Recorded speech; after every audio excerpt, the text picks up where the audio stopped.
don't get me wrong, I do like building new stuff, and I don't like being like a pure meta slave, but honestly, it's nice to mix it up. I am just trying to focus on like piloting and playing in tournaments. And in some metas, you know, there's gonna be some times where it is like you just can't really innovate very much, and that's okay, because it's a good meta then, or at least this is how I see it. It's a good meta then to kind of like grind down on decks that learn decks that, because like the thing is, the way tournaments work is here's how they work. They really reward being a versatile player. Because the thing is, if you're a one trick, the meta is going to be shifting week to week. Like, if I was an expert on discard aggro, like a real expert on discard aggro, I could abandon the deck for like 3 months, come back to it in a completely different expansion, just because I want to play discard aggro in the lineup that week and do well, right? Like, you do need to be a very versatile player. You need to know all the different matchups and all the different like play patterns of different matchups to be a good tournament player, because you can't just commit to bringing the same thing every week. So like here's Zedley. Here we're keeping vision. House Spider's a good draw. So yeah, that's gonna be kind of like where I'm at. Instead of trying to like do crazy innovations, I'm still gonna have my versions of decks, and I'm still gonna, you know, there's still gonna be people like, oh, I like One for Honor. Oh, you can add some edgy things into decks. You know, you can, but I don't think we can really build new archetypes right now. That's kind of like, I guess, where I draw the line. I like, honestly, I guess Zonai Urchin turn 1 is going to be a little bit better here. We don't need to get excited this early. Great draw here. Nuts draw. I feel like it's more difficult than normal to climb in Plat. So that's true right now, because it's always hard to climb in the first few days of a patch. But if you mean on day 3 compared to other patches or other expansions, you're probably experiencing, again, the kind of like the gap between power levels of high tier decks and low tier decks right now. Like, you're probably like, I assume you're kind of like a tier 2 deck player, which there's nothing wrong with. A lot of people like playing, you know, their decks, and it's just like you're getting bashed by aggro or bashed by Lee Sin. And Lee Sin and aggro are, you know, gatekeeping the meta really hard right now. I mean, we do kind of want to like have the Battlecaster Poro Cannon next turn. We're not really going to have as much vision potential. We could have saved the Zonai Urchin for later, just to have like the vision on the Poros on turn 3. That could have been necessary. But I don't know if I want to commit for like air units yet. I might actually just like stay on the land for now. I'll do this. There's a couple of different ways to approach this. Like, you could go for Battlecaster. The only problem is, like, there's a chance we actually might want to Poro Cannon Vision, in which case, you know, we don't necessarily want to commit it that early. We want to leave our options a bit more flexible, right? So it's, here we've got Draven's Biggest Fan and Battlecaster. Could have also gone for a Fan, and that allows us to play Draven here into the Vision. The only problem is that's, like, it's off curve. Like, as tempting as that would have been, we couldn't have done it because we didn't have another one-drop.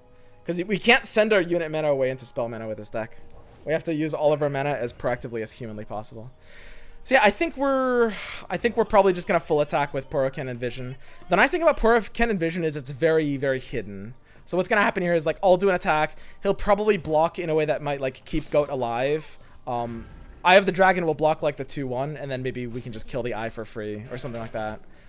If he has like a trick or anything to do here. Oh, okay, so I'm just doing this anyway. That's fine. But yeah, Poro Cannon Vision is sneaky. It's really, really hard to like play around it, just because the odds of those two specific cards are pretty low. Okay, so the Eye dies anyway. And yeah, that's kind of like super brutal. The Eye, for him, the Eye can't really die here.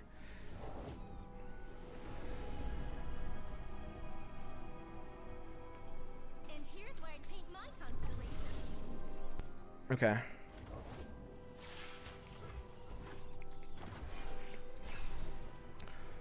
Why isn't Riot doing any more pod? Honestly, maybe I won't do a music stream and we'll just kind of talk.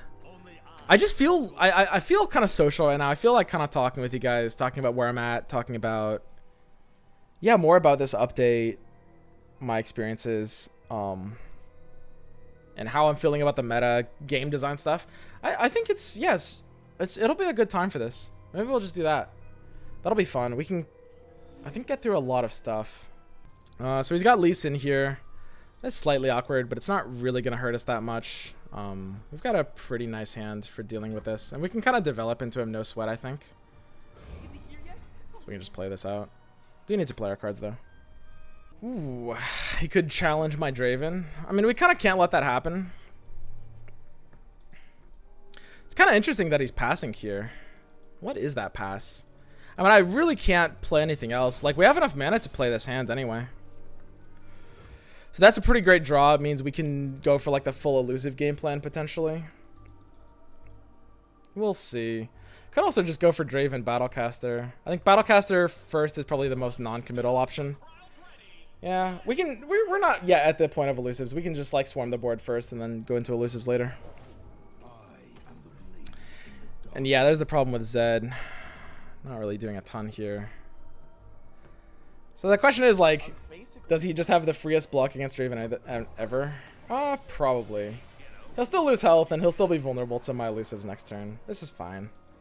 Like, we probably can't actually kill him this turn, but we can make it very, very uncomfortable for him. And yeah, Zed is not good in Lee Sin in the meta right now. So what's happening in the meta right now is basically...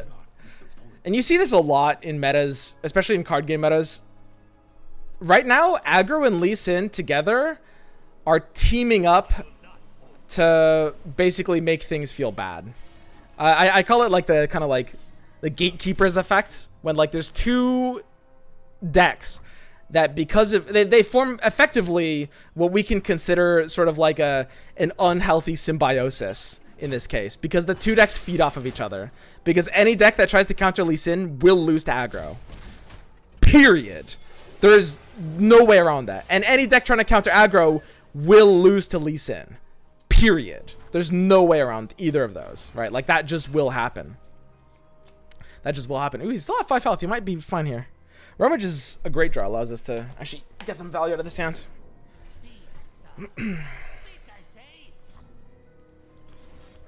Rummage first, see what we get. If Zed is not good, it's better to replace him with Diana. I like the Diana version right now in the current meta. At the end of the day, like, things are so meta dependent, things are so fickle, and a lot of people disagree, but right now in this meta, Zed is pretty trash. Diana version's good. You can run the mono Lee Sin version, and you know what? I don't really like the idea of the Soraka in this deck, but I know some people are still trying it, so I can't rule that one out either. It seems kind of unlikely that Soraka is gonna... I don't know. I haven't played it enough to say it's bad. Zed, I can say is bad right now in this meta. That I'm pretty comfortable on. Yeah. I mean, does it really matter that much if we block that or not?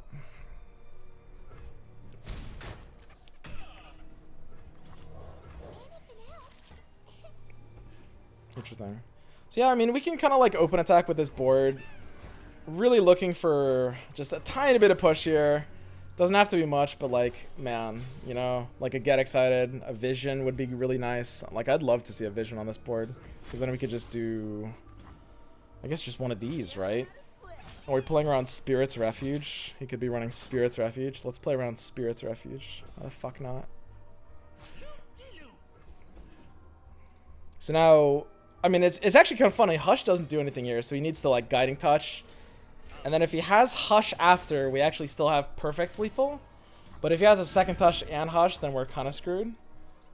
So you'll see, oh, we actually, no, we have more than Perfect Lethal against Hush. But yeah, Touch and a second Touch and Hush actually beats us here. So like, you look at it, wasn't this crazy? Like, even, we had like the literal best case scenario possible. The literal best case scenario possible against Lee Sin. And we top decked the nut at the end. But we still actually almost lost.